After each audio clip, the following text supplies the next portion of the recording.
Welcome, people. Welcome back to BBK Sports. Good morning, good evening, good afternoon, wherever you're watching from. You can catch my special guest today. Very, very special guest. Probably the biggest name I've ever had on BBK Sports. You can catch him on Northside. You can catch him on Aaron Talks Football. You can catch him on Lee Gunner. And you can catch him on his own podcast, Shane Gooner 123. But in spite of all that, he's taking time out of his busy schedule to be here with us on BBK Sports today. Ladies and gentlemen, I want to welcome man like Shane Gooner. No, listen, man. The pleasure's all mine. Pleasure's all mine. I do watch your show quite often, and I love what you do. I love, as I said before on my show many times, I love your insights into football and the sports in general. So, listen, the pleasure's all mine. I think it's a great idea what you come up with here, and I don't know what I think we'll have to do it more than once because to squeeze them all in. Every time I put one in, I was like, oh, but I can't leave that out, and I can't leave that out, and I can't. And then it just hit home at how bad this guy is that I was going. Yeah. I'm running. I will never run out of reasons to sack this man. But listen, we put together some great little bits. But I'm looking forward to it, man. I'm really looking forward to it. And thanks for having me on. Absolute pleasure. Man. Absolute pleasure to have you on. And people, as you come in, make sure you hit the likes and make sure you go subscribe to Shane Gooner 123 because Shane has become a lightning rod in these YouTube spaces, you know. Shane has become what Lee Gunner calls them, the biggest signing of the summer on this side of the fence. Because you know what? You know, like when a teacher is giving a class or someone's giving some instruction and no one knows what the hell's going on, but no one wants to ask a question. And as soon as someone asks a question, everyone has a question. He was like, now that on this side of the fence, more people are speaking out on the negligence and the incompetence and the ineptitude of this manager. More people are coming out and saying it, which is very, very refreshing. But we're going to sum up all that today. What we're going to do is we're going to run through the first five. These are in no particular order of importance, right? We're going to run through the first five. We'll probably break and jump into the comments and respond to our viewers because that's what we do on this side. We actually engage with our chat. So, but essentially, like I want to start with this one because this one I kind of summarized it just to make space on the screen, right? I'm going to put it up on the screen here in a second, but I'm starting with this one because it kind of intertwined with one that I had. I didn't write it down, but it kind of intertwined with one that I had, right? And it's not the number one reason. Like I said, these are not in any order of importance or precedent. They're just 10 times or more we thought this manager should have been sacked. And this one, when you insisted on Havertz for his own ego, right? Because this one really resonated with me, man. You know what? This one actually deserves a slap. ARTETA, that's for you, right? Because the thing with the Havertz signing, Shane, is normally when Arsenal are linked with a player, we drag our feet, right? We're linked with him. We're monitoring him. We're talking to his agent. We're doing this. We're doing that. With the Kai Havertz signing, we were linked with him on Monday. Tuesday, he was holding up the shirt. It was bang, bang. It was so quick. That tells me that the manager really wanted him, right? And then it doesn't stop with Havertz. The one that I written down was signing Chelsea rejects. So I had Willian in there. I had David Luiz in there. I don't want to call Petr Cech a reject, but he was washed at Chelsea, right? And I'm signing Chelsea rejects was the one I had down. But this one right here, insisting on Havertz for his own ego. And even though we're linked to a striker, he still will admit that he made a mistake. Bad one. And that's why I picked this one first. It's amazing that it's like he's doubling down on his own mistake. How? How does he do that? And that's, with that, that's the perfect sign of a narcissist that just will not admit that he's wrong and believes that if he just keeps insisting on something that everyone around him will gradually agree. Because it's not just with Havertz. I used him as the perfect example, but he doubles down all the time. Like he doubled down with Tierney. He's not playing. That's it. He's not playing. Our best left back. And he's doubled down on it and forced out the best left back we've had since Ashley Cole. He's doubled down and forced him out. But the Havertz thing, he has to be right on that because he put all his eggs into that basket. If the rumors are true, Edu wanted Kudus when he was going to West Ham. He wanted him for 30 million. And Arteta wanted Havertz. Now, Havertz was 65 million. So we would have got Kudus for less, for half the price. And he said no. And the reason that Havertz is on 280 grand a week is that there's no appeal for anyone coming, especially attacking players coming to work under this manager. So you have to pay them through the roof. You have to give them a ridiculous wage. So his insistence on players, I need this exact player, has forced our board to pay insane wages, like giving Zinchenko 7.5 times what he was on at Chelsea. He was on 20 grand a week at Chelsea. Now he's on straight on to 150 grand, bang, like that. When you compare it to Sorlot at the way Atletico run, you know, he's on 40 grand a week. Come in, we'll give you a decent wage if you perform. Now, Sorlot next year will probably be on about 120. He'll probably get a big pay rise, but he's had a wonderful season. But with Arteta insisting on Havertz, that to me it's sackable in that he has taken the welfare of the team and he's used his own ego to damage the welfare of the team, just like Tierney, just like playing Rice in an 8, just like playing Martinelli out the wing. So many of his decisions, I played Partey at right back for games. It's only ever worked once. He does it and it doesn't work, and everyone says it doesn't work. And when everybody says it doesn't work, he's more likely to double down on it because that's what he does. He will double down on it because everybody says it. If Guardiola signed a player for a lot of money and it didn't work, he'd just go, okay, just sell him. Oh, sorry, I made a mistake. Sell him. I'll replace him. I get it right more than I get it wrong. But Arteta's got so many transfers wrong. I mean, you could count on one hand the ones that have worked, that he has to just keep insisting on these guys. But the Havertz thing is just, like, even if we sign a striker, he'll push him back into midfield. He'll find a way to put him in the team. It might be the only way that Odegaard gets dropped, in fact, is if we sign a striker, he'll drop Havertz back into the 10 and drop Odegaard. I think that's the only way Odegaard would get dropped. But that, to me, it insisting on Havertz for his own ego. It's something that's always bothered me because he does put his own reputation ahead of the team. He cares more about what people think of him than the team. And I've said it before, the day he walks out with a club or gets fired, the welfare of the players, the fans, everybody will go out of his mind like that. They'll be gone. He won't think of them again. He won't give them a second thought. He'll be gone. He'll move on. They won't matter. When you look at the likes of Wenger, his phone, I'm sure, does be hopping with, you know, ex-players texting him or him texting ex-players, congratulating them on weddings or kids being born or birthdays or whatever. I'm sure he keeps in touch with a lot of them. Liam Brady, who used to run the youth team, started when Wenger started. He says in his book that, like, I think it was Kieran Gibbs moved to USA to play. And he said he got a text off Kieran Gibbs saying, you know, thanks for everything you did for me. That had been 20 years before, you know, where he had worked with him. So that's the relationship they built. That won't happen with Arteta ever. But I'm getting a bit carried away. I'm just saying that this sort of thing, it takes away from his human side for me as well, that it's all about him. It isn't about making it good for Havertz. It's about making it good for him. And sort of the biggest name that he's done it with. But like I said, I've mentioned it with loads of others, but I think Havertz is the one where he will die on that hill. That is the hill he'll die on because he will refuse to ever drop him. And I know that you feel kind of the same about it, but I'd love to get your thoughts on it as well.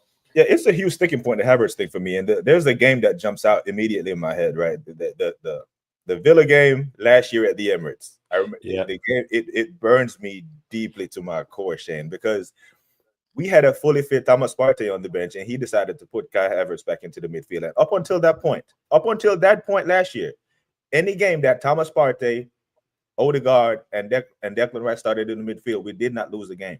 We drew a couple, but we won the rest. And for some reason, it kind of reminded me of when Pep decided to overthink the Champions League final against Chelsea and didn't play Rodri. Rodri was an unused sub in a Champions League final. Hello. Can anyone say this is a big game? This is the Champions League final in Porto, and the man who's the Ballon d'Or winner right now could not get a game. He overthought it.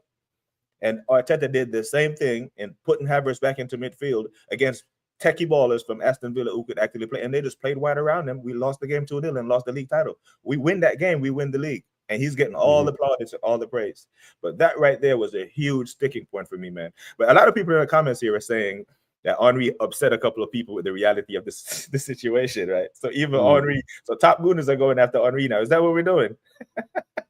They did last time as well. Yeah, he said about the injuries about a month ago, I think, on TNT, or maybe 2 months ago, when he got abuse on X. So these people just could never call themselves Arsenal fans again. But he was on the overlap or something this morning, with Gary Neville and stuff, and he called out the injuries, and that I think it was the injuries and the bottling. I think he called out. I haven't watched it yet. I have it lined up, but Apparently, he went about it in a classy way, which you expect nothing less from Henry. Right. But big up everyone in the comments, people. I started a couple of these comments. I'm gonna get to them in a second, but we're gonna get through these. So that one was one of Shane's. That one was one. It's just no habits for his ego. This was one of mine's because I sent him 5, he sent me 5, and we're gonna go through the 10 or more times that Arteta should have been sacked. Man, this one for me, Shane, was we could have saved ourselves all this heartache right now if we had did this.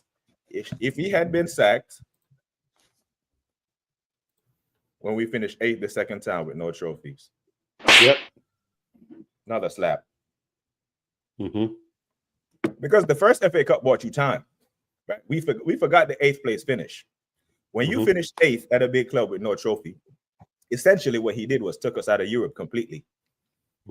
Right? Finishing 8th. Now you can name me any big club or anyone who calls themselves a big club, and you finish 8th with no trophy after a year and a half on the job. That is sackable. People in the chat, am I crazy? Second, with no trophy, that was a perfect opportunity to bring someone else in. I'm like, okay, thank you for the FA Cup, but clearly we're stagnant.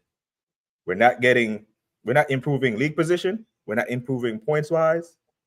We're becoming stagnant. And when the entire team, and this season is a good example, when the entire team stops playing well, when the entire team has a dip, that's an indication of bad management. Because last year, Shane, we had a goal difference of 62. This year, we scored 69 goals total. That's regression. So they cannot spin this second place finish as it is some kind of, oh, we finished second again because of this, because of that. No, it's stagnation at best, regression at worst. So he should have been sacked. He finished 8th with no trophy. I'm not crazy for saying that. No, not at all. Not at all. 8th is just, Ten Hag finished 8th and won the FA Cup and got sacked. You know what I mean? So, and he was doing it with a worse team. The myth around the way he's progressed us is staggering, because the first season when he finished 8th and won the FA Cup, Emery had only completed one full season. He finished 5th. Right. So he dropped us. That was regression. We finished 8th. Then, like you said, he finished 8th again with no Europe. And then the next season, then when it was 5th, we got 5th. Losing the first 3 games of that season was sackable as well. You know what I mean? When we lost to City 5-0 and we lost 2-0 to Brentford and we lost 2. That was after spending an absolute bucket load of money in the summer. The evidence was always there that he was clueless. And finishing 8th. A lot of these came from his own arrogance, as in getting rid of Ozil and falling out with him publicly and falling out with Aubameyang publicly, and it's all in and around that time. But he twisted it as, I'm here now to sort out this banter here, and I'm here to sort out this and that. And it's always the same thing with this guy. It's how he dresses it up. It's amazing to me that people fall for it, because you do watch his press conferences and you kind of go, why isn't anybody else seeing this? I mean, he's talking absolute nonsense. You know what I mean? He's just waffling on and he's making no sense. But that season, I was infuriated with him. I was get this man out of my club, get this man out of my club. Then the next season as well, when he bottled 4th, it was the same, get him out of my club. He spent a load of money. Even then he had spent money. People act like, this is this season just passed now is the anomaly, but it wasn't. The 22-23 when we actually challenged was the anomaly. Because even the next season, then, like season before, I'll call the season that's just end this season because it'd be confusing. So last season, when we lost to Villa and stuff, like you said, I mean, I never got the feeling that season we'd win, because we started the season so slowly, and people go on about the goals we scored. But that January into February, we won 5-0, 6-0, 4-0. In this little period, this little purple patch, we got about 28, 30 goals, which sort of painted over the rest of the year. But I digress. Finishing 8th twice in a row with any so-called top team is sackable. And I'll put it to you this way. If Emery goes another year without getting Champions League, his job will be under threat at Villa. Yeah. And then we consider ourselves bigger than them. If Maresca doesn't get Champions League next season, he'll be fired. If Maresca finishes 8th next season, he'll be fired. Yeah. Any other so-called top team would definitely not have 2 8th place finishes in a row. There's no other top team that would go that way. There's no other top team that would go 5.5 years without winning anything. And there's definitely no other top team that would finish 8th twice in a row and fire their manager, or not fire their manager. We're the only ones. And so you're exactly right when you put that up. It's not even the first 8th place finish. You can let him away with that. You can let him away with that one because there's a turmoil of a change of manager, but it's still not good enough. Let's get it right. It's not good enough. You look at Moyes coming into Everton, he rose them up about 5 or 6 places. Normally, when a new manager comes in, there's a reaction. There was no reaction because he took over when we were 8 and we finished 8. The FA Cup was just Aubameyang carrying him through. So finishing 8th for a second time with no trophy, it's staggering. It's staggering. And then the next season, of course, finishing 5th with no Europe was to me even worse. That was even worse. Yeah. We had nothing else to play for. Yeah. But I mean, we would have had it would have been harder for us to find reasons not to sack him. That would have been harder to find. Yeah. You just have to go into the top gooner mindset to do that. But I thought that was a great one when you said that to me because people seem to forget that. Yeah. People seem to forget that it was twice in a row that we finished 8th, which is just not good enough. Not good enough. Yeah, and the thing is that you mentioned Aubameyang here, which leads me into your other one where you said publicly falling out with all Ozil, Guendouzi. And there's one thing some of these players have in common, right? They have big personalities, right? They have they're not robots, they're not nice guys. Everyone loves Bukayo Saka. He's a nice kid. He does what the manager says and all this stuff. He's a great guy. But the hallmark of a manager who's always publicly falling out with players, especially big players, means that you can't manage. Especially the players who dragged you to the one trophy that's bought you time at the club, right? Because if I ask you how much time is the FA Cup going to buy Oliver Glasner at Palace, I'm not inclined to say Palace is going to be at Villa at Palace for another 5 years, not winning anything, and and they finished 12th. So are we meant to say that Crystal Palace is moving like a bigger club than us? I don't think he'll be there for another 5-6 years. Whether he gets sacked or another big club comes for him is a different story. But falling out with Alba, Ozil, and then Alba did carry us in that FA Cup, but let's also remember that Emi Martinez was our goalkeeper for that cup competition, and he was brilliant, right? And then he sold him to Villa. He inherited 2 very good goalkeepers in Emi Martinez and Bernd Leno. Got rid of both of them. Yeah. And 5 goalkeepers later, we're still not sold on the goalkeeper that we have as our number 1. Yeah. So I think this was an absolutely fantastic point, falling out publicly with all these big players and costing the club so much money when we were being told we didn't have money to spend, right? Because he cost us so much by giving these players away, and these players actually turned around and got sold. Because I remember Barcelona, if I'm not mistaken, actually sold Alba to Chelsea after they got him for free from 12 million. Yeah. 6 months later. You see, that's why I said the publicly thing, because when he fell out with them publicly, anybody in business will come in and go, right, well, we'll take Aubameyang. And Arsenal go, okay, give us 10 million. And they go, well, I'm not giving you money. You want to get rid of him. I know you want to get rid of him. You're not even playing him. And same with Ozil. And the same with Guendouzi. These players had to be given away on the cheap because he publicly fell out with them. Like that All or Nothing show that he was in, that Arsenal did.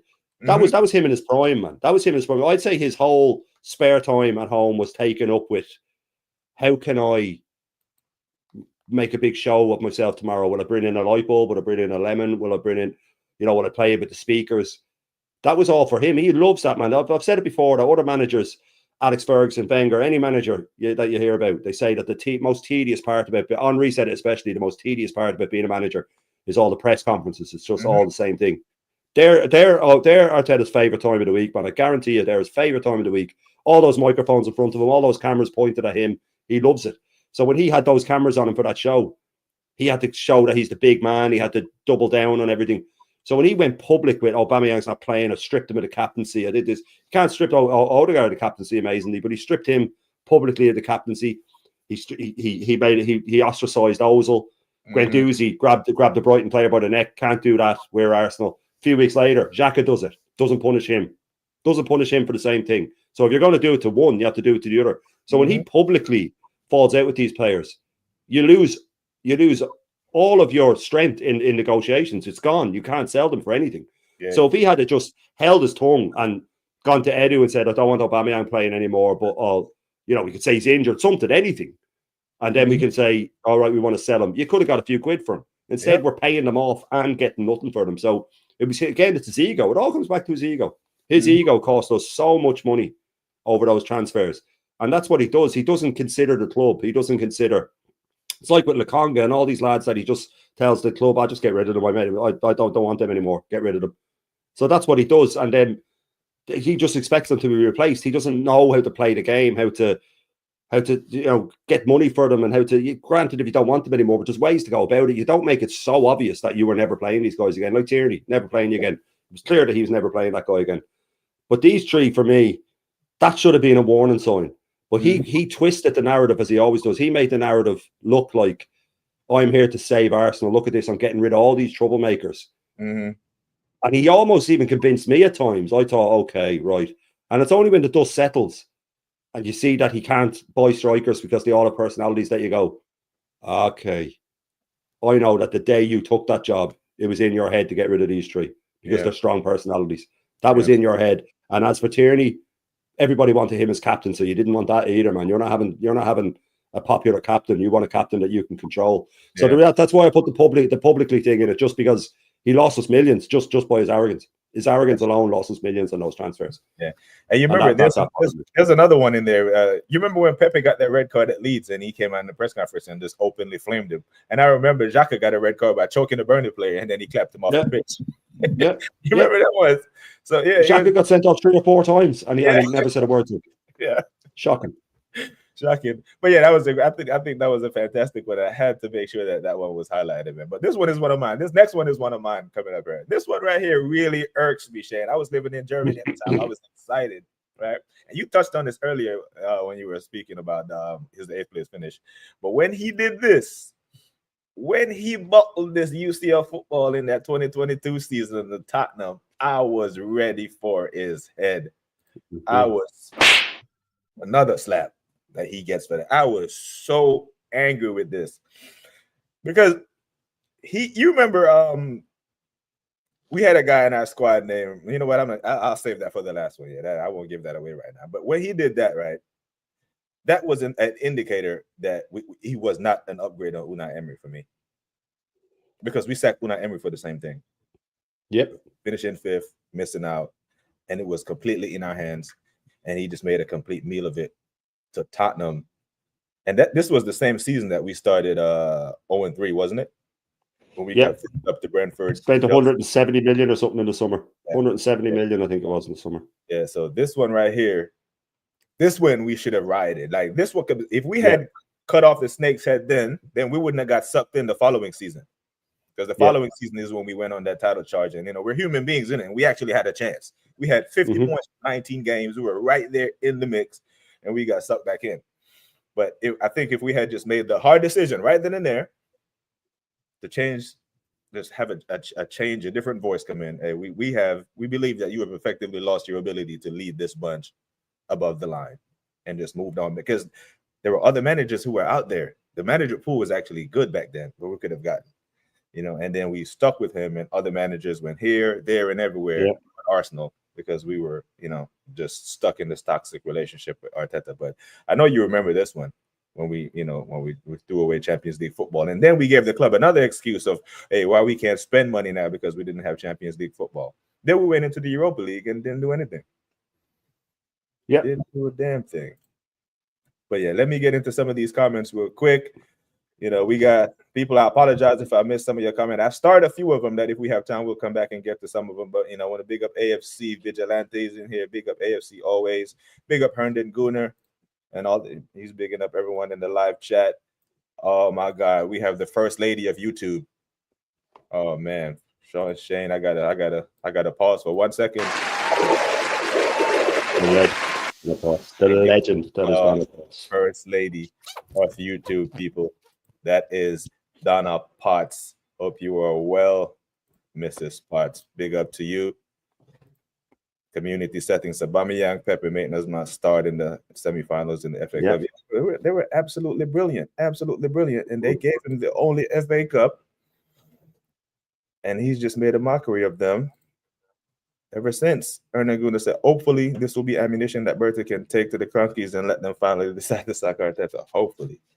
I absolutely hope that they do. Now, number 5, the number 5 reason we have why Mikel Arteta should have been sacked. And like I said, people, these are in no particular order. These are just randomly numbered so we can know we got the 10. And this one is Shane's, which I, not only myself, most rivals, and everyone wholeheartedly agree with. The sticking point for me is that he overplays these players, gets them injured, then complains about it. And uses it as an excuse. He uses something he's done as an excuse. It's staggering. How dare you? How dare you overplay it? Every single person with eyes says Saka is being overplayed. Rivals, even rivals, people who hate us say the kid is being overplayed. He limps off every time. That he tears his hamstring on December 21st, has surgery, comes back, and plays more minutes than Ethan. Yeah. And he's been called up for England as well, you know. That's staggering. And Declan Rice, who's been apparently playing through injury and injections all season long. We never learn. We just never learn, do we? Like, what are we doing? No, go on, sorry. No, because Saka is not the only player that he's overplayed. Because I remember in the 2023-2024 season, I think Saliba played the most minutes of any player in the Premier League. Yeah. The most minutes. Yeah. Now, Gabriel has played so many minutes. Now, his hamstring went. There's no coincidences here. Like, you know, a one-off, maybe. But when you have 4 guys get done for hamstring in one season, you can't blame that on the board. And I still haven't heard. It's like accountability is chasing him, but he's faster. You know, I haven't heard him come out and take any responsibility, right? He takes credit for the 5-1s against Real Madrid and against Man City, but wants none of the blame when we lose at home to West Ham. Yeah. We can't live in a world when that happens. Then we're being pissed on. Yeah, I don't know about you, but I'd rather be pissed off than pissed on. Right? He can piss on the top gooners all they want to, but I'm not hearing it. And this is your fault. Yeah. This is absolutely his fault. But yeah, what do you got to say about him injuring our players and not taking? Yeah, listen, that's a big one for me, and I like that you said that he takes no accountability, because that makes it even worse. And the top gooners use that as a defense. They use that and the red cards as a defense. And I always say to them, you do know that you're mudding your own argument by using injuries, because he caused them all. They say there's no way he'd go against medics' advice. And you go, well, he's admitted to 3 of them. He's admitted that Timber needed surgery all season. He's played him all season.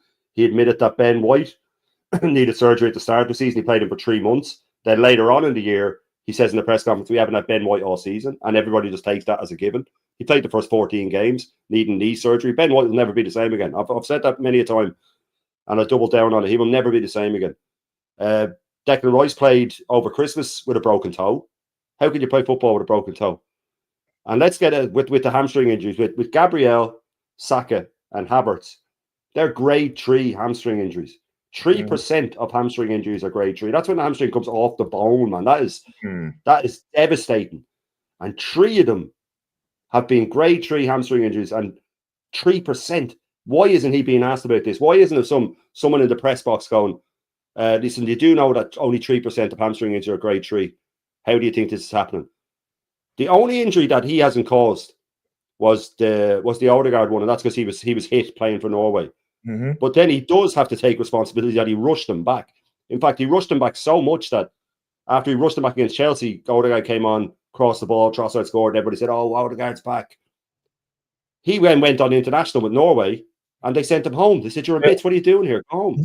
Next week, he's back in the team. I know, rumours to be believed, he's been getting painkiller injections every game this season since he's come back. He's needed an operation. So we could go into the summer. Timber needs an operation. Don't be surprised if Rice needs an operation. Don't be surprised if Saliba does, and don't be surprised if Odegaard does. I'm not saying all of them will, but a pocket of them will. And Timber definitely does. He admitted it. So you cannot come back from an ACL injury like Timber and play 50 games or 50-odd games, whatever he played. You just can't do it. You can't do it. He has no consideration for there. And even with the injuries, with their mental health as well. He said recently in a press conference that when they asked him about, next season, and he just came up with a list of potential excuses, and it was like injuries, referees, the players in the dressing room might have stuff going on at home, and then they don't perform. And so he's pretty much saying that, like, if they have mental issues, then, they mightn't play very well. He's not saying, I have to drop them or give them a rest or help them. He's just saying they mightn't play very well. And I've said it about Odegaard. If you see him the last month or two, he looks like he's on the verge of a breakdown. Like, he looks miserable. He genuinely looks miserable. And he needs to take him aside weeks ago.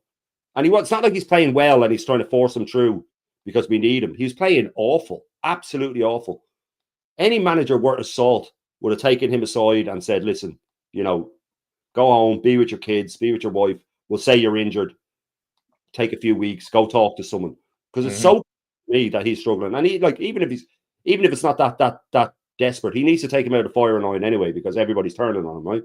But the injuries, apart from the Odegaard one, were all caused by being overplayed. Every single one of them. I was at the Fulham game when Gabriel snapped his hamstring off his leg. Mm-hmm. Everybody in the crowd, they didn't seem to care. They said, "Oh, Saka's back," and I'm like, "Well, number one, he shouldn't be back, and number two, you just realise we lost Gabriel. It was in between the Madrid legs as well. It was in Madrid legs, and I was going, you know, do you not know that Gabriel's going to miss all those games? Oh, it doesn't matter. Doesn't matter. What do you mean it doesn't matter? He shouldn't have been playing. He should have been resting 3 or 4 players. We weren't going to catch Liverpool. He knew we weren't going to catch them. We were too far behind. But the injuries are all his fault. And people say he doesn't have the squad. Okay, what about last season when we had Nketiah and we had Smith Rowe and we had Fabio Vieira and we had Reece Nelson? They still played the same. And for Saka, I remember him doing a press conference and someone said, "Oh, Saka's after breaking Paul Merson's record at 76 games or whatever in a row." And he sat there smug like it was an achievement. And I was saying at the time, you should be hanging your head in shame that he's played 75 games in a row. That's nothing to be proud of. Why was he proud of it? You're playing it. When we were 5-0 up against Lens in 22-23, we were 5-0 up at half time. He kept them on until the 80-something minute. Yeah. So many times he did that. He brought him on in the League Cup against Preston. What are you doing? Leave him at home. And Bolton. So all these things they're all his fault. And so when he uses them as a defense, the same goes for the red cards. That's ill discipline. You train these players to waste time, to dark arts, to kick the ball away, to do whatever you can to cheat. Here's a life lesson for you, Arteta. If you keep breaking rules in life, sometimes you're going to get caught and sometimes you'll get punished. Declan Rice kicked the ball away against Brighton. We knew at the time that the law was really strict. If you kick the ball away, you're getting booked. He got a second book and he got sent off. So he deserved it. Trossard kicked the ball away against City. He knew he got a second book and he deserved it. The only red card we didn't deserve was the Lewis Skelly one against Wolves, which we went on to win the match anyway, and it got rescinded. So all these things that they use to defend him, they're normally his fault. But especially the injuries, it's got to be bordering on abuse now. And I'll finish on this because with the Ben White one, like knee surgery, of all the surgeries that you need to have someone running on that for 3 months, man, on the knee. A knee, that is like someone with a bad back. They slip a disc and they work on a building site, and you say, "Well, I need you to work for the next 3 months, and then you can have a rest." You'd be sued to the hilt. You wouldn't have a penny left, and rightly so. And that's what he's doing, and he gets away with it, and he's admitted it. But that's one of the ones I'm most passionate about because it's the players' welfare as well. Yeah, I never even looked at the Ben White thing until you actually said it on Lee Gunner's channel a couple of weeks ago, and I was like, wait a minute, I didn't think of that. Yeah, like playing him through injury, and he has came back and looked completely different. Because I remember last year, you could have put Ben White in conversations for being one of the best right backs in the league. Yeah, because that's when him, Odegaard, and Saka, everything we had came down the right side last year. I don't know how teams didn't work us out because we got nothing from Martinelli, nothing from Trossard on that side. Everything came down the right side. And the thing, I'll touch on the discipline before we move on to number 6. The discipline thing, it's amazing how karma caught up to him, right? Because against Newcastle, he got a booking for kicking the ball away for wasting time and got booked and had a touchline ban. So the fact that he is doing that lets me further know that it was deliberate when Declan Rice kicked the ball away against, was it Brighton at home? Like Brighton, another dark art tactic. I remember Timber got suspended for a game for accumulations of yellow because he would take 2 minutes to throw the damn ball in. Yeah. He would stand there, hold the ball, begging for yellow cards. Even in our corners, our set pieces, we would take our time, drag our feet. Bro, you don't have unlimited time to take a corner. You know what I'm saying? It was like, unbelievable how karma caught up to him and exposed him for it's not something that's accidental. This was a deliberate attempt to slow the game down in control.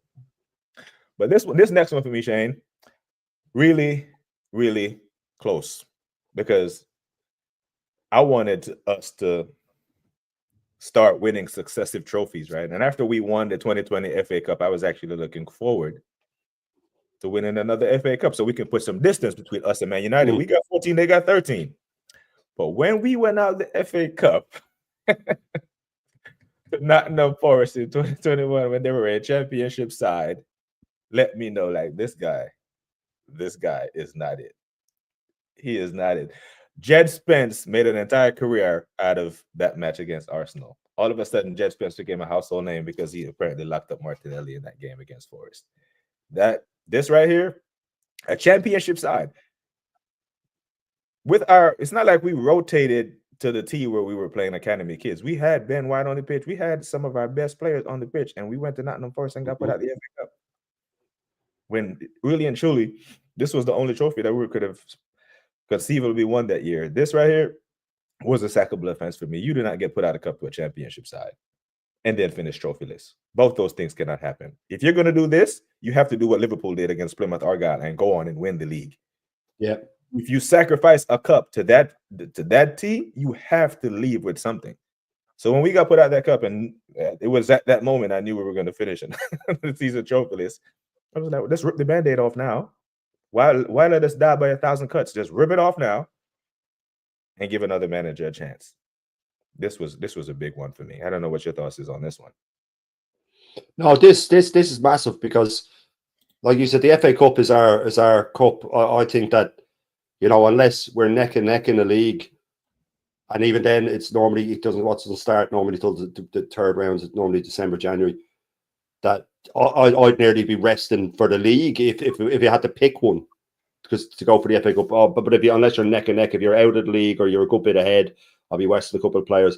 The FA Cup's our cup. But the thing about this one with the Forest thing is, it was like you said, the manner that we went out in, we just rolled over. Mm-hmm. And then when you add it to how we've been in the FA Cup since, that we've only won 2 matches since he won the FA Cup. We've only won 2 third-round matches. Or else we've gone out in the third round every other time, and the fourth round, the other 2. So we've only beaten Oxford and Palace since he's won the FA Cup, and we've lost every other match. And they use it as a gimmick for these white kits, and I know it's for a good cause, but I mean, this is the FA Cup. So it's all just, to me, it's pathetic the way we go out of it. League Cup the same, Newcastle rolled over us, but that game was, again, one of those times when you look and go, why isn't he getting sacked? Why is nobody asking a question? But he had everybody in the palm of his hand then, and he had done the process thing, and it was all the process. But that was when you were hearing the process the most, was around then. It was, guys, it takes time, guys. It's the process, guys. It's phases, guys, and it's all this stuff. And we have to remember as well that when in and around that, that then led into the season when we lost the first 3. Even Igal wanted him out then, of all people, wanted him sacked. You know what I mean? So if he wanted him sacked, things were really rotten. Yeah. But with the FA Cup, it's the manner of it. It's the manner of the way we rolled over to these teams. And let's not get it twisted that Forest team isn't like the Forest team now. They were a joke. They were a joke in the championship. They weren't even a good championship team. So I'm with you there. It's the manner of the way we were going out with these things. We were just rolling over. The teams we were going out with in the Europa League were, Villarreal, fair enough, but we were going out to smaller teams. And he's just dismissed these competitions. And I think that's what I'm trying to get at. Dismissing something like the FA Cup is sacrilege as an Arsenal manager. It's sacrilege to dismiss the FA Cup. It's the FA Cup. Like, that should be one of the main things you go for. It's what we love. But I'm with you. That was a big one. When you sent that to me, it wasn't one I thought of, and I went, you know what, that's a good one. That's a good one, because it really did to me, it just encapsulates exactly who he is as a manager. That he just can't get over the line, even against smaller teams. If the pressure gets to him, no matter who we're playing. Yeah, that one really pissed me off, man. Didn't piss me off as much as this one, but it did piss me off. Starting the 2023/2024 season with horrible tactics, leaving us a mountain to climb. Yeah. You know, so he completely changed our style of play from the previous season, right? And if you're in a title race, I would assume you do what works for you. And the previous year, this year, right? This season, the 2023/2024 season was the first season, I want to say, in about 10 years that Arsenal Football Club went into a season with title-winning expectations on them. Yeah. The previous season, no one expected us to do what we did, right? We just came out and blitzed everyone and surprised the league, ran out of gas at the end. Get it? Okay. But this year, expectations were on you, and the pressure got to him immediately. So we started doing craziness, barely getting by games, going completely against what we used to do in the name of control. That was the new word. That season, I started hearing terms I never heard before in following football for 40 years, Shane. I started hearing terms like field tilt and there was other few ones that I'm like, what are we doing? Like, we're just gonna be making up words to defend bad football. Yeah. And the evidence in the end was clear that we couldn't climb that mountain, and we lost another league title. Yeah. No, this one got to me, Taron, mainly because like you said, the previous season we had played great football. It's fantastic football. And you're the same as me. I would say we caught everyone by surprise. We came out of the traps. We were smashing teams. He was letting them off the leash. Martinelli was scoring goals for fun. Saka, Jesus had fitted in nicely. Odegaard had his only good season. He was playing great. Partey was unstoppable. Xhaka even had a good season, for God's sake. We were really going for Saliba's first season. He was unbelievable. Starting to see Ben White as a right back. Everything fell into place for him. Everything fell into place for him. Then we started to trip up. And a lot of people think that oh yeah, Saliba got injured. Sean Dyche's first game for Everton when he took over in the middle of that season, they beat us 1-0, right? And we were on such a good run and we just stopped. We played terrible against him. He played a low block, right? He played a really low block as Sean Dyche does. So we had blitzed everyone the first time we played them. And then they all watched that and other teams that started to do it and going, so you just go low block, they can't break them down. And we started to stumble and get caught out. Saliba's injury played a big part, sure. But the low block, people realised low block. Then the next season, we drew 2-2 with Fulham when they had 10 men. He played Partey at right back. He dropped Gabriel. He put Ben White back at centre back just so he could fit Rice in. And he was just the usual sort of Havertz idea of trying to force a player in when he didn't need to. Dropping Gabriel, that we could have put that in it as well. Dropping Gabriel at the start of that season, but so we started getting caught out. And funnily enough, when it turned for me, I always say to people, it was actually a victory. We beat United 3-1 at home early in that season. Royce scored his first goal from the corner in injury time, and it came over and he drilled it, and Onana flapped at it. But we had 1-0 down to, I think it was a Rashford goal, and then we equalised. But then United, we didn't have any more shots. We were so slow, and I was going nuts at home watching it with my missus. Like, why are we playing so slow? Why are we playing so slow? And it dawned on me then. Then we ended up winning 3-1. Garnacho broke away though at 1-1 in injury time, and it was literally a hair offside, and we would have lost the game. But instead, then we break and we score, and then Jesus polishes it off, and it looks like it's this great result. But I turned around to my missus and said, "You know what he's doing?" So I said, "He's not going to rotate, right? But he doesn't want to burn out, so he's trying to reserve energy at the start of the season. He thinks that's what City do. He thinks City reserve energy at the start of the season. The way City always steamroll at the end. They win their last 15 or they win their last 13. He's trying to do that. He's trying to reserve energy. And the more the season went on, I knew that's what he's doing. Because then after January, we went off on when we started smashing teams. But we still didn't have enough because he made that silly mistake against Villa. And then the will as well that season, and we were away to City with a few games left. And we drew 0-0. We celebrated like a win. And Gary Neville said at the time, City were there for the taking. They were on the ropes and we didn't finish them off. We locked up. And if we had taken it to them at the Etihad, we would have won the league. Again, so many chances he had to do these things. But when he started that season slowly, it was just such a ridiculous decision. He had PTSD from the previous season playing attacking football. And from that day on, from that first day of the season, we were never playing attacking football again. And this season got even worse. And now with Zubimendi coming in, he wants even more sideways pass, and it's going to be even worse again. But there's so many, like even getting rid of Martinez could have easily been one of them. There's so many. But starting that season slowly, I think, was we were too far. Even when we got to the top, we were at the point at Christmas where we had to win every game, and we just didn't have that in us. Right. So yeah, I think that season, like you said, and it was a great way of putting it, it was the first time in about 10 years, maybe longer even, where we went into a season where we're thinking we might have a shot here. And then to me, we people say, oh, we were so close that year. I never felt like we were going to win it the whole way. Truly, I just had a feeling the whole way, the way we were playing. But yeah, that was unforgivable to me, and sackable. Yeah, man. Yeah, absolutely. And it's amazing. I don't know if you must be looking at my screen here, because I got the next one that I have, which is one of mine, lines up perfectly what you said. It's like a perfect segue you gave me about dropping Gabriel and all this stuff. But it wasn't Gabriel, it was Saliba. It was our big Willie, right? This one right here for me, Shane, it irritates me, right? Because let me compose myself before I curse. Right? Sending Saliba on a third loan spell, going into a season with Rob Holding and Mustafi in our defense. Now, Saliba was young at the time. I get it. But I would have taken a young Saliba over 4 years of garbage from Mustafi and Rob Holding. And hear me well. Unai Emery signed William Saliba, left him at St. Etienne on loan for 1 year. That was the first loan. Then he got sacked. Arteta comes in, sends him on loan to Nice. The kid does fantastic. He does well. Another year goes by. Arteta comes in. Arteta is still on the job after finishing 8th again. Sends him on loan again to Marseille and goes into the season with these two dummies. Now, he came back from loan and started the preseason for us and played in a preseason game against MK Dons. And I saw the kid play, Shane, and I was like, oh my God, he is good. He is the dealer. So then I go watch him in France and watch him against Mbappe and all these men and keeping clean sheets against PSG and Monaco, locking him up, playing well. Didier Deschamps couldn't leave him out of the squad. He comes back to Arsenal. Arteta says, nope, not only am I going to send you on loan, I'm going to go to Brighton and sign Ben White, because Ben White played center back for Brighton. He didn't play right back. He played back. Yeah. Not only am I going to, and this was the part that really irritated me, the subliminal shot in there that he did not want Saliba. I don't know if he didn't want him because he's a Unai Emery signing, but this was the subliminal jab. Not only did he I don't want to coach it, but it is pretty much mentioned that he never wanted to get him back. He never wanted to keep, but he wanted to sell him. He didn't, and this is the indicator for me, Shane. Not only did he send him on a third loan, he gave him Saliba's number. Yep.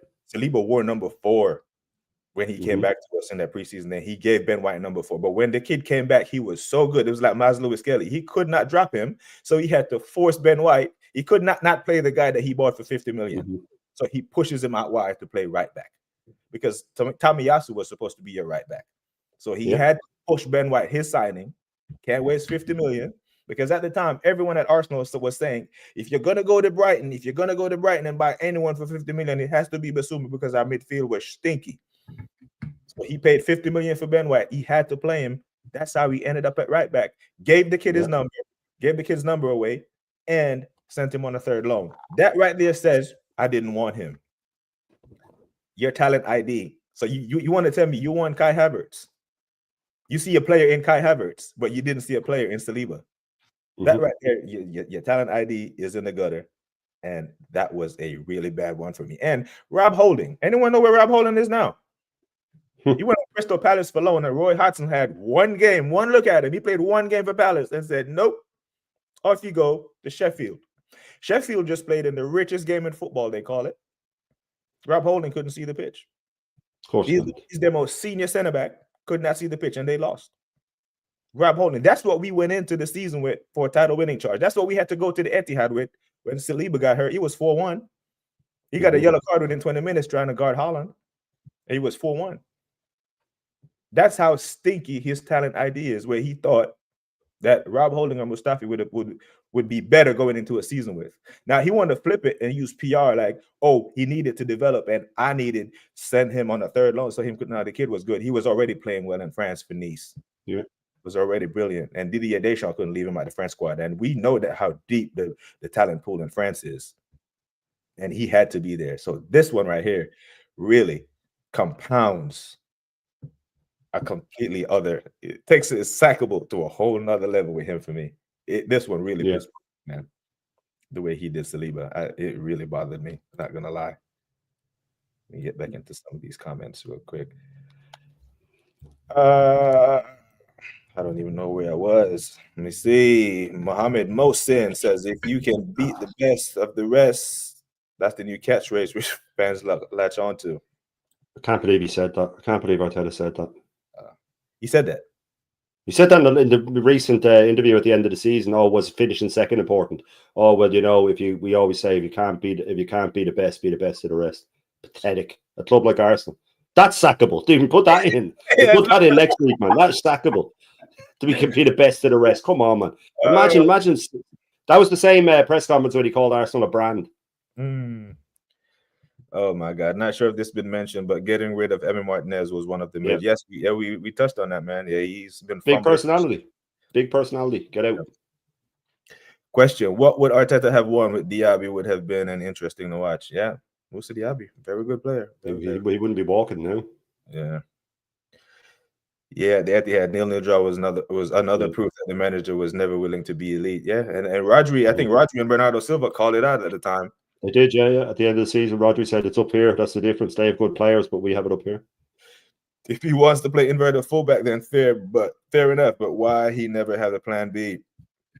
That's one of Shane's points. No plan B, no tactics. Have the left back overlap Martinelli. This would give us an added dimension, not to leave Martinelli isolated. Absolutely. Big up to Muhammad.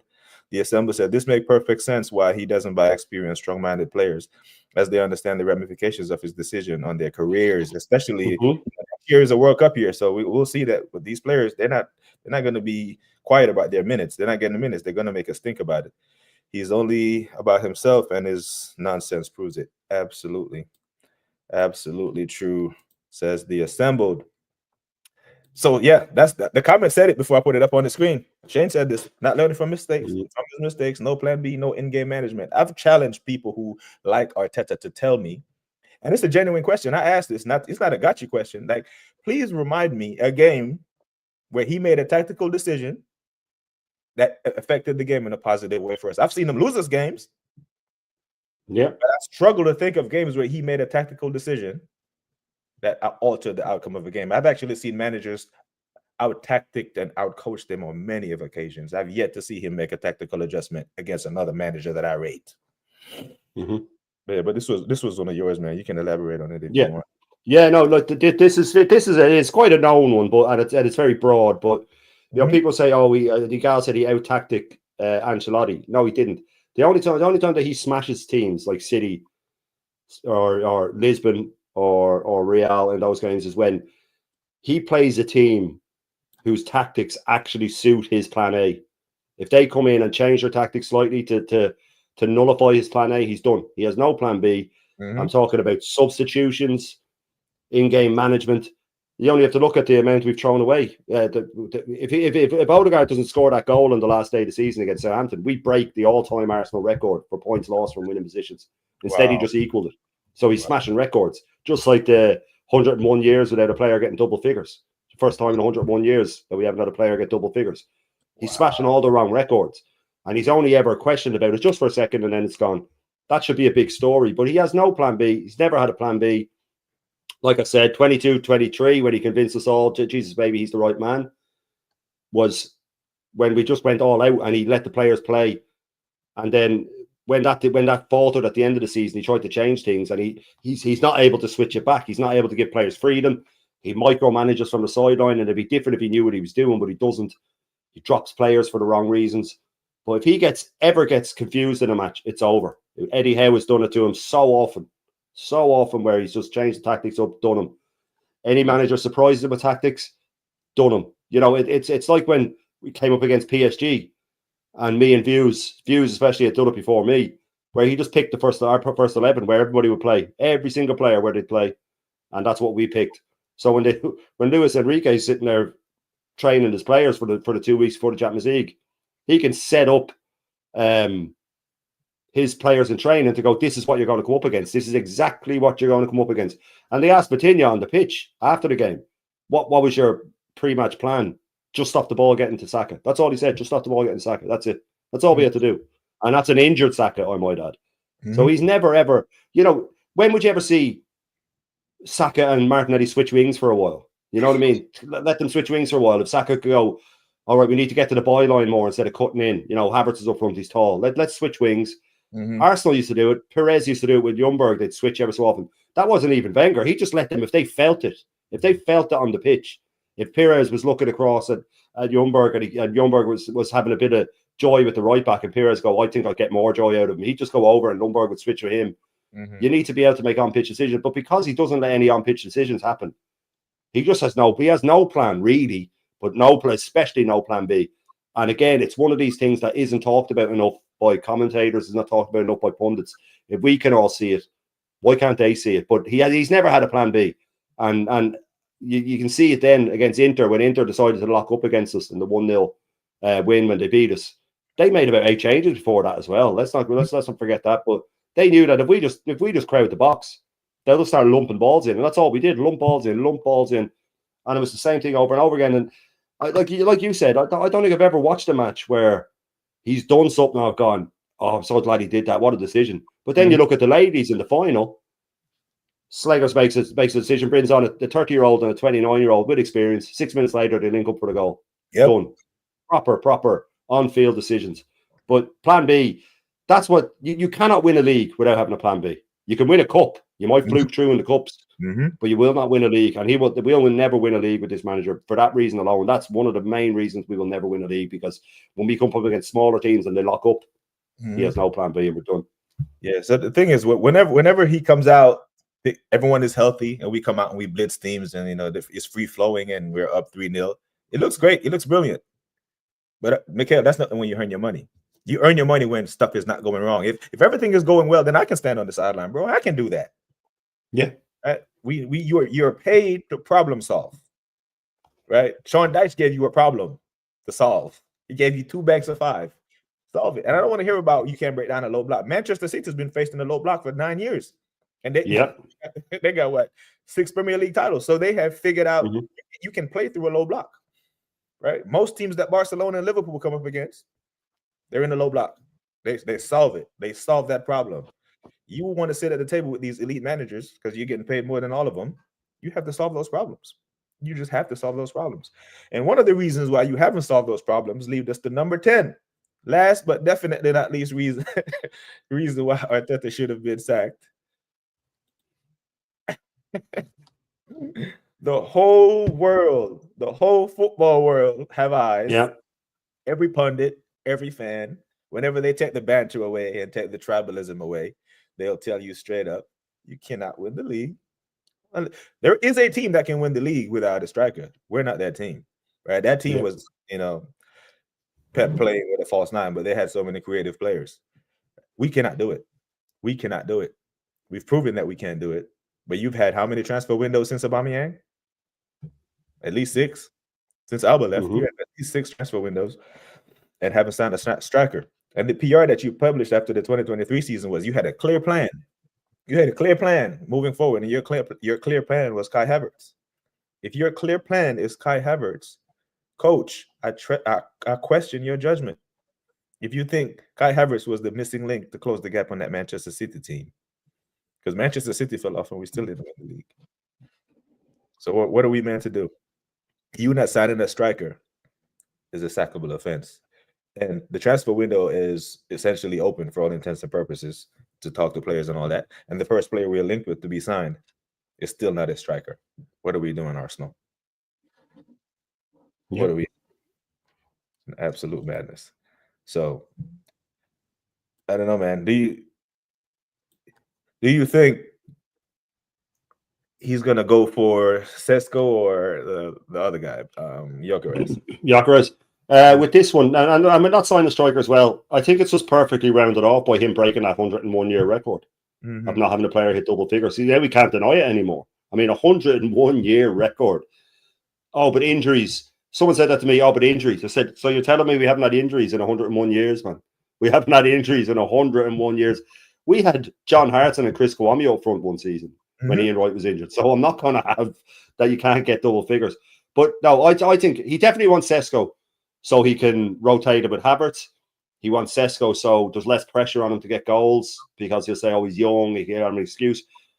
With Gyökeres, he's waiting on, he was waiting on to see if United get Champions League, right? If they get Champions League, he would have gone there. He's waiting on Liverpool, even Chelsea, Barcelona. And I've said this to people as well. If those 4 don't come in for him, United can probably count out because they're not in the Champions League. But even then, I'd still think he'd take them over us. But if those 4 don't come in for him, do not be surprised if he stays at Lisbon for one more year. Because this guy, if he was 21, 22 and this good, I'd say, do you know what, he might come because if it doesn't work out, he can leave in 2 years and go get another big move. But his career has come up so late. Like he was playing in the Championship 2 years ago at 23, 24. You know what I mean? So he probably thought his chance had gone to be a big player. So he's gone here and he's suddenly become the most sought-after striker in the world. And I think Gyökeres is maybe 27. I could be wrong. Someone in the chat might correct me. I think he's about 26, 27.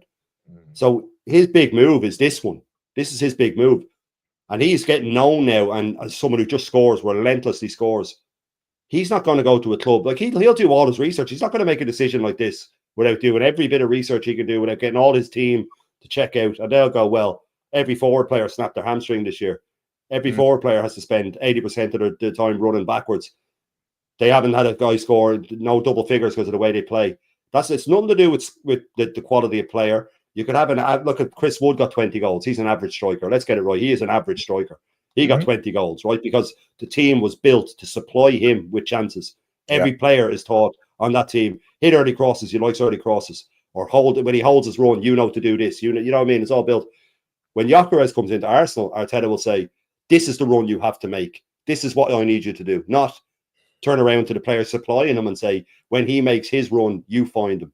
So if he comes to us, and I've said this on many a stream, if he comes to Arsenal and Arteta's manager, he won't get over 15 goals. He will not get over 15 goals. I know he takes penalties, so maybe, but we don't get many penalties. Oh, the refs are against us. No, it's because we never have the ball in the box. We're always passing around outside the box. You can't get penalties outside the box.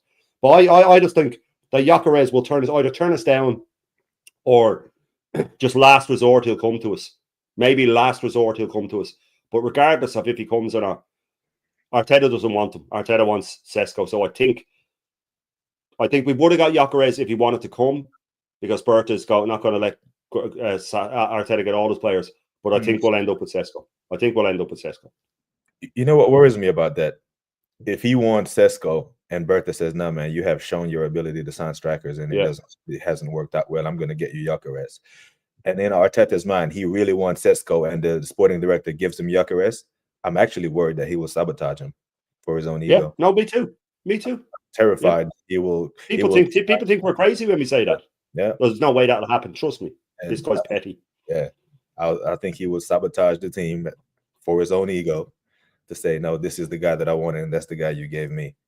And you know, we'll and then he will come, stink the place out, and probably go somewhere else and bang. Well, Arteta was the problem the whole time. But those were the 10. Those are just the random 10 that we came up with, people. There were more.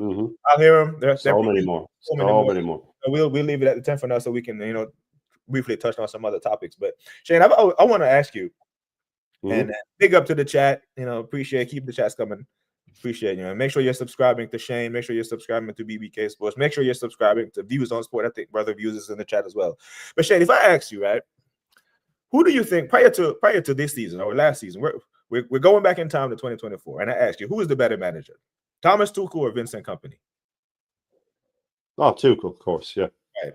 And Thomas Tuchel was at Bayern Munich, didn't win, and they sacked him and hire a rookie manager who just got Burnley relegated.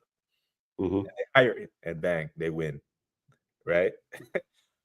Ole Gunnar Solskjaer was at Manchester United for 3-4 years. They loved him. He's a club legend. Everyone loved him. They sack him. They won nothing with him. They sack him immediately. Even though they hated Ten Hag, they won immediately.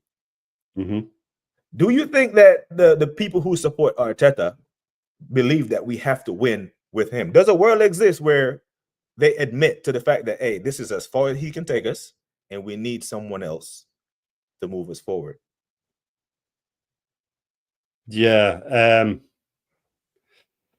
It's the thing about the money, though, isn't it? You do just get the feeling that if he keeps getting Champions League, but I think that's the only thing that's giving me hope is you don't pay big money to get Berta in unless they would have just got another yes man. You know what I mean? They would have got another yes man if that was the case. And I do think they want to win. I don't think they're desperate to win, but it's just I think they put themselves over a barrel with his big contract that sacking him costs so much. But as I said before, if we have say 250 million to spend, instead of signing players that he'll ruin, take 30 million out of it, sack him, get another manager in. You'd probably only have to give a new manager 10 million. You'd probably be doubling their wage. You'd be doubling Inzaghi's wage if you give him 10 million. So you'd save 5 million a year on that. And then if you like new signings in the squad already, because he'd go, okay, Zinchenko, you have a year left. You're not a left back. You're now going to start challenging Odegaard for the 10, or you're going to challenge for the 8. You'll get your games here and there. You probably, if you play well, you'll be a starter. Okay, Lewis Skelly, you're an 8. You're going in there. Suddenly the midfield's stacked. Straight away, it's stacked because we have players that are already there. And you don't need to sign a left back. Calafiori can be the backup, but you get Tyreek Mitchell for free off Palace. You know what I mean? Because we get rid of this inverted thing. It's an absolute nonsense. Like someone put in, and I've said it before as well. It's a great point that Martinelli needs someone overlapping him. He has to have someone overlapping him because he needs, even if he doesn't use them, he needs the decoy because he hasn't got the skill to beat players. So, I mean, we have to understand, and if we understand it, I'm sure they do. I think I'll put it this way, if Arteta handed in his resignation, they wouldn't argue. They wouldn't try and they wouldn't beg him to stay. They would not beg him to stay. They'd be like, oh, thank God for that. Thank God for that. But is there a world where they'll pull the trigger? I do. For the first time, I've started letting myself believe. Yes, there is. For the first time, we're getting Arteta out sprayed over the mural there yesterday. Henri saying that stuff today. You know, the pundits. It's the same with the pundits are cowards, right? Because they don't want to lose their job and they don't want to lose access and stuff like that. But it's like any sort of revolution. It takes one or two brave people to stand up first, and then when they do, the rest are quick enough to jump in behind them and say, yeah. So the voice of wanting to get rid of him will happen quite quickly. It will happen quite quickly once it starts. And I don't see the point in keeping him. If there's a good chance he's going to get sacked early next season, I'll just get rid of him now. But I don't see it happening in the summer. But I do think that, yes, they are starting to wake up to it now. I think that they're starting to think, God, like the stadium's got a bit empty there near the end, and they got empty during the Wenger thing. We aren't as guaranteed ticket sales and stuff as we thought we were, and they might act then. But you don't bring Bertie in unless something's going to happen, unless there's action coming from somewhere. Yeah, it just bothers me when the evidence is so clear and it's right in front of our eyes and people just refuse to acknowledge it. Right? When I see Conte go to Napoli, lose his two best attackers, and beat his former team to a league title, and the only change was the manager. When I see Hansi Flick, who don't even speak Spanish, go to Barcelona, win the league title in his first try. When I see Onslaught come in and walk the league with 80, they could have won the league with 75 points. We only got 74. Right? So when I see when I see all this evidence of managers going to a team in their first year, just a fresh new voice. You ever heard of a cold case, like a cold case unit, right? A homicide. And a new detective comes in, just a fresh set of eyes, and looks at things differently. A fresh set of eyes might look at the same squad and be like, you know what, Ethan needs to be in the 10. Odegaard, you move over to the 8, or you come off the bench. A fresh set of eyes come in, you know what, Jesus, you know what, you drop into midfield. You can play better, you can score goals. A fresh set of eyes, new ideas. Because no one can convince me that Jurgen Klopp is a bad manager. He just knew that he had taken this bunch as far as he could take them. And he walks away and bang. So it's to the point for me now where if they're spraying Arteta out on the murals, if Henri is getting smoked, that tells me that the indicators, maybe it's some of these North London top gooners who have to walk the streets with Tottenham fans now, having to have a trophy rubbed in their face. So they're like, oh, we need to win. So, you know, the pressure is being turned up. Maybe it's something, but there is just too much evidence that a new manager and a new voice may get something else out of the squad. We cannot just keep doing the same thing over and over and finishing second, and try to spin it like it's progress. I'm not buying that. I am no part of it.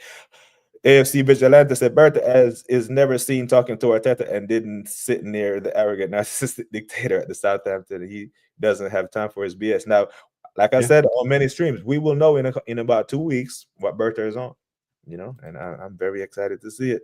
Why not digging up views in E. Ross? Appreciate you, man, checking in. The assemble is here.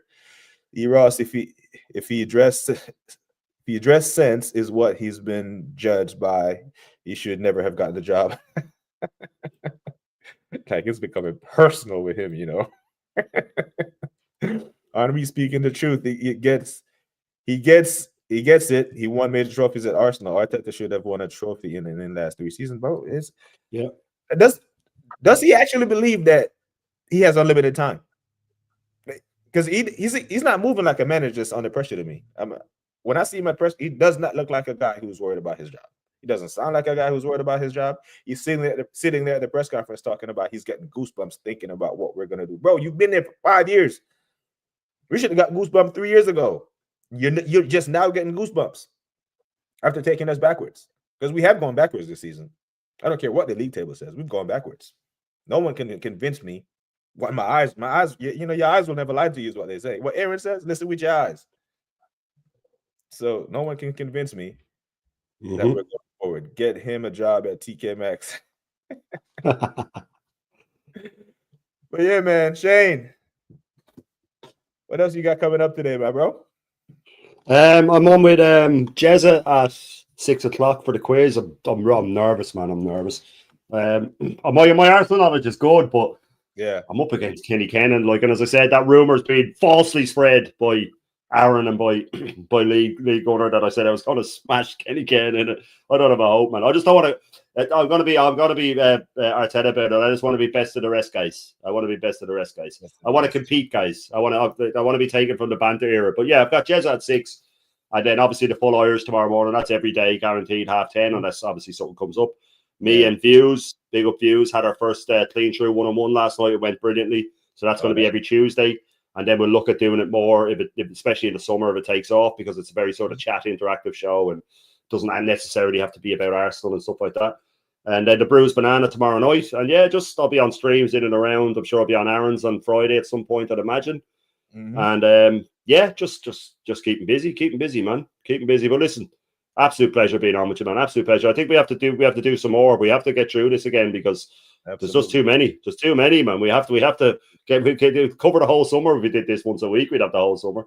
But honestly, Taryn, absolute pleasure coming on, mate. Anytime you ever want me to come on, I'll always make time for you. I'll always make time. Absolutely, man. So as we wind down the season, well, the season's over essentially. There were people that I didn't really know or was acquainted with going into the season, this Premier League season, and going into next season. There are people that I don't want to not go through the season with, and you are one of them, bro. You are a breath of fresh air on this side of the fence. I appreciate everything you do in these YouTube spaces. We have a hell of a fight in our hands, Like I told, I had Lawrence on, and I said, Lawrence, I was being kind, saying that I think we're about 80-20, 80%. We're the minority 20%. I think we're less than 10%. I think so, yeah. Because when the social media director at Arsenal Football Club want to get the pulse of the fan base, they don't look at your channel, they don't look at Lee Gunner, they don't look at Northside, AFTV, and 1.8 million, and they see 80% of the fans on there happy, making excuses, talking about the injuries, eating up the PR. Then they run with that. They run with that, and there's no one really upholding the standards of the club. But I really, really appreciate you coming on, bro. And yeah, man, you're welcome on BBK Sports whenever you want, bro, to send me a message. People, anyone in the chat that's not subscribed to Shane Gooner, make sure you go over there and subscribe to Shane Gooner. Shane Gooner channel is doing numbers, and it's much watch content. I share every stream that I possibly can on all my socials. Those absolute legend. Because this needs to be heard. This message needs an audience. He needs to be heard. Because yeah, man, we have a hell of a fight on our hands, man. But yeah, big up to you, Shane Gooner. Big up to you, man. You are an absolute legend. Let me run through some more of these comments before we get up out of here. Why not say, if the man could not get to a final, we could not win something. How can we be a quarterfinal specialist? Yeah. Oh my goodness. Arteta crying that he has no more press conference. Yeah. Confidence is to spout his his propaganda. He'll be miserable. Propaganda is a serious. E. Ross in the building. E. Ross, big up to you, my bro. Says you are both fantastic. Keep letting your voices be heard, man. Hey, man, as long as the chat is here engaging with us, man. You guys make it worthwhile or us coming on here. Other than that, it's just two geezers on here just rambling. Big up Shane and BBK says Mr. Robo is on Views tonight for the Under the Lens. We will be there for that. Can you name a company that would give an inexperienced novice a job to run the most important section of the company for $50 million a year? Yep, Arsenal football. I heard you use an analogy one time of you wouldn't give a novice the head chef job at a restaurant. I've never chopped an onion, but he's supposed to be the head chef at a 5-star restaurant. Yeah. Analogy. That's what it's like. And then keep him in the job. No, but even with the business falling apart, you just keep him in the job. All your best chefs leaving. They all get chopping fingers off, and he's still making them work. You know what I mean? Yeah, it's been an absolute. Yeah, man, it's just a bunch of bigging ups, and I appreciate it. Yeah, man, and yeah, people, if you haven't subscribed to BBK Sports, then please, hit a subscribe on the channel. Only if you like what you hear. If you have a differences in opinion, I'll welcome those too. I've never learned something from someone that I always agree with. Healthy disagreement. But my boss always says to me, if everyone in the room is thinking the same thing, someone isn't thinking. So. We have to get to the point where we can have a healthy discussion on where the football club needs to be. And right now we're in a place where we're stagnant, and the easiest problem to fix. We have a lot of problems at Arsenal Football Club. The easiest problem to fix right now is the manager. Andrew Baum, excuse me, sir, says he just subscribed. Thank you, sir. Appreciate your service. But yes, people, Brother Shane has passed through BBK Sports. It's been a hell of a debut. Thank you, man. Thank you. I can't thank you enough for coming on, man. Make sure you catch Shane tonight on League Gunners, man. Bro, I'm gonna say a prayer for you because that Jez, he's a Gooner encyclopedia. You know, I don't want no parts of a I know Jez. I think Jez is the quiz master now. I think he'll be the quiz master. Okay. But he said he's made the questions even harder than all the other years, and apparently they were rock hard the other years. But I think Lawrence is on it. I think Kenny's definitely on it. Kyle's on it. I think he might have beaten Kenny one year, but they're all just absolute G's. So I'll have to do my best and just see how I get on. Is there a study guide? That's it, man. That's it. Do you think the Zuberman deal will go through? Yeah, I think it will go through because it's not a striker. Yeah, I think it's pretty much done. Yeah, exactly. Another defensive midfielder. Yeah. So, but yeah, man. Hey, Peppermint say he reckons you got that. No, that Kenny Ken, man. Not against Kenny Ken, man. Yeah, man. But Lawrence has been supporting Arsenal since 1968. You know, he knows the shit as well about that. That guy, man. That guy is absolute treasure. But yeah, people, we will leave it there. Until next time, people, like I always say, take care of yourselves and each other. Until next time, we are gone.